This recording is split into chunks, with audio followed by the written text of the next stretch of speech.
Rajvanshi.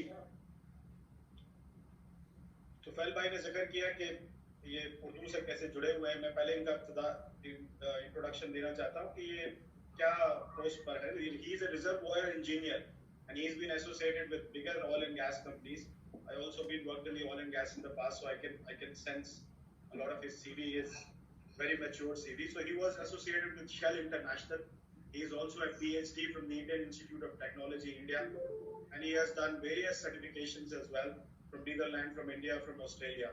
Coming back to our poetry session, doctor Avinash Rajvanshi, जैसा कि तुफैल भाई ने फरमाया कि उर्दू के बहुत ही सरमायाकार हैं और उर्दू से बहुत प्यार करते हैं, तो आपने एक फिल्म बनाई है जिसका नाम है king maker of the Mughal empire, और वो फिल्म एक शॉर्ट फिल्म है। और आपसे मैं इल्तिजा करूंगा कि आप अगर आपने नहीं देखी है तो सेशन के बाद यूट्यूब पर जाएं, और बहुत ही खूबसूरत फिल्म है, which won the international awards around the world, and he is also organizing some festivals in Netherlands, United Kingdom, Malaysia and India. और दोहरी खुशी की बात यह है कि कुछ प्रपोजल्स पे अभी काम भी कर रहे हैं। तो डॉक्टर अविनाश राजवंशी साहब, मैं अपना केस भी थोड़ा रखना चाहता हूं कि अगर आपको फ्यूचर में एक्ट्रेस की जरूरत हो तो प्लीज मेरा भी जरा ध्यान रखिएगा।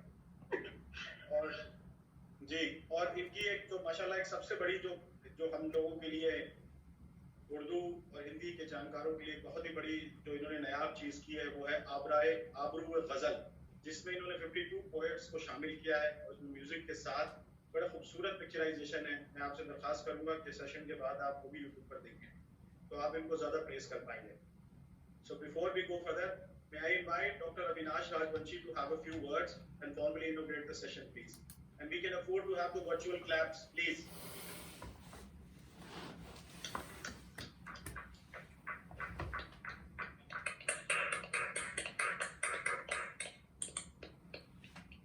Thank you very much, Sohail Shahnawazi, for the nice introduction. I am honored to be part of your great initiative which Tufail ji and all our friends in Muscat have taken. I am very pleased to be with you. और एक चीज़ मैं clear करना चाहता हूँ कि मेरा नाम अवनीश है, अविनाश नहीं है, पर उससे फ़र्क नहीं पड़ता। मुझे बचपन से सब लोग अविनाश ही कहते आ रहे हैं, पर just for the sake of record. और दूसरी बात मैं ये क्लियर करना चाहता हूँ कि मैं एक श्रोता हूँ, I am just an audience, I am a listener, मैं एक पोइट नहीं हूँ। तो आप सब पोइट और इतने ज़्यादा प्रतिभावान लोगों के बीच में बैठ कर के मैं अपने को बहुत खुश नसीब मान के चल रहा हूँ। जैसा तुफैल जी ने शुरू में कहा था कि पोइट्री तो सबके दिल में होती है, हर आदमी एक दिल से पोइट होता है, लेकिन कुछ लोगों को ही खुदा की इतनी नेमत होती है कि वो उसको शब्दों में ढाल सके। लेकिन मैं समझता हूँ कि हर किसी को कुछ ना कुछ एक ऐसा शौक़ होना चाहिए। तो एक छोटा सा शेर है कि पाल ले एक रोग नादा जिंदगी के वास्ते, पाल ले एक रोग नादा जिंदगी के वास्ते, सिर्फ सेहत के सहारे ज़िंदगी कटती नहीं। तो कुछ ना कुछ होना चाहिए। ललित कलाएं हैं, ललित कला में एक कला ये भी है, नाचना, गाना, बजाना, चित्रकारी और कविता करना, लिखना। तो सबसे इम्पोर्टेंट बात जो कवि हैं उनके लिए ये बहुत इम्पोर्टेंट बात है, क्योंकि मैं फिल्म मेकर हूँ, मेरे पास बहुत से कवि और युवा कवि और बहुत से लोग आते हैं और वो चाहते हैं कि उनके फिल्म में गाना हम चला दें या कुछ कर लें। तो कभी कभी मुझे लगता है कि कुछ चीज़ें सीखने की ज़रूरत है। यहाँ पे तो खैर आप लोग बहुत अनुभवी हैं, कुछ लोग नए भी होंगे तो शायद वो फ़ायदा उठाएं इस बात से कि जब भी आप कोई कविता कहें, आपके ऊपर नाजिर हो, तो ये समझ लें कि जो शब्द हैं उन शब्दों से आपको एक चित्र बनाना है, उन शब्दों से आपको एक तस्वीर बनानी है, एक मूर्ति बनानी है, एक मुजस्समा बनाना है, और वो इतना बढ़िया होना चाहिए कि सुनने वाले के दिल में घुस जाए और वो कभी ना भूले। आपने उर्दू के पोइट गालिब का नाम सब जानते हैं, कौन नहीं जानता, 200-250 साल से इतने मशहूर शायर रहे हैं।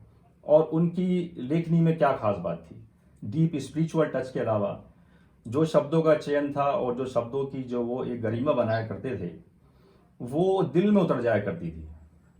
वो एक बहुत ही मशहूर शेर है गालिब का, ये इश्क नहीं आसा, बस इतना ही समझ लीजिए, एक आग का दरिया है और डूब के जाना है। अब आप सोचिए कितना बढ़िया विजुअलाइजेशन इस शब्दों का किया गया है इसके अंदर, कि आग का दरिया है और डूब के जाना है। जो इसको सुन लेगा एक बार, 250 साल से लोग इसको भूल नहीं पाए। एक बायसी। तो जो कविता आप लिखें, जो कर रहे हैं, उसका विजुअलाइजेशन होना बहुत ज़रूरी है, 3D विजुअलाइजेशन की। जिस समय ये एक मुजस्समा बना रहे हैं, हम एक तस्वीर बना रहे हैं शब्दों के माध्यम से, दिस इज़ वेरी इंपॉर्टेंट। तो जितने भी कवि हुए हैं, जितने भी पोइट हुए हैं, शायर हुए हैं, और जो बहुत मशहूर हुए हैं, जिन्होंने बहुत नाम कमाया है, या जो अमर हो गए हैं, उनकी अप्रोच मैं समझता हूँ कि एक खुदा की जो ऊपर से आती है, स्पिरिचुअल जो उनके ऊपर एक नाजिर होती है, उनके ऊपर एक चीज़ कुछ कहने की। लेकिन उससे ज़्यादा इम्पॉर्टेंट हो जाता है कि किस तरह के शब्दों का इस्तेमाल कर रहे हैं और कैसे वो उसको विजुलाइज कर रहे हैं। ये गालिब की बात है, उनके बाद बहुत सारे शायर आए जिनका इतना नाम नहीं हो पाया, लेकिन फिर भी बहुत मशहूर हैं। एक बहुत ही रिसेंट करीब 15-20 साल पहले उनकी डेथ हुई है, परवीन शाकिर, एक पाकिस्तान की बहुत ही मशहूर शायरा हुई हैं परवीन शाकिर। उनकी एक बहुत ही बढ़िया एक मैं आपको कुछ 2 लाइन सुनाता हूँ, और उसमें देखिए कितना बढ़िया शब्दों को विजुलाइज किया गया है। आप एक बार सुन लेंगे तो कभी भूल नहीं सकते कि इस शर्त पे खेलूंगी पिया प्यार की बाजी, इस शर्त पे खेलूंगी पिया प्यार की बाजी, जीतूं तो तुझे पाऊं, हारूं तो पिया तेरी। अब देखिए क्या बढ़िया खिलवाड़ हो रहा है, क्या बढ़िया खिलवाड़ हो रहा है। आप इसको कभी नहीं भूल सकते। देखिए ये एक शब्दों का खेल है, शब्दों से उन्होंने ऐसी तस्वीर बनाई है कि क्या बढ़िया खेल हो रहा है। और हारूं तो जीतूं तो तुझे पाऊं, हारूं तो पिया तेरी। तो ये जो कला है, ये आप लोगों के पास में है, और मैं समझता हूँ कि जिस तरह का आप लोग ये प्रयोग कर रहे हैं, इससे कला आप लोगों की ओर निखरेगी। वो ये कहते हैं कि एक आनंद नारायण मुल्ला थे, बड़े मशहूर शायर थे, वो हाई कोर्ट के जज भी थे, कि फ़न है वो रोग जो लगता नहीं सबको, लेकिन जिसको लगता है उसे ज़िंदगी भर लगता है।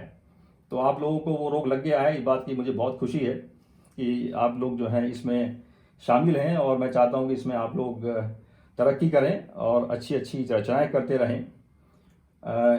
इसमें मेरे जैसे लोगों की शुभकामनाएं और सपोर्ट शाहनवाज जी हमेशा है।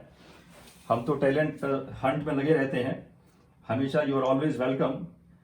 शब्द अपने हो न हो पर भावनाएं हैं, शब्द अपने हो ना हो पर भावनाएं हैं, और गीत लिखने की अभी संभावनाएं हैं। तो उन संभावनाओं से मैं कभी इनकार नहीं करता हूँ, और मैं समझता हूँ कि आप लोग जो इनिशिएटिव लिया है, मैं उसको बहुत अप्रिशिएट करता हूँ। Please keep it up. और आई एम श्योर आप में से बहुत से जैम हैं, और बहुत से जैम इन द मेकिंग हैं, और आप में से बहुत लोग ऐसी अच्छी कविताएं भी करेंगे कि आप लोग अमर हो जाएंगे। Thank you very much for inviting me, thank you very much for all the honour you have given me.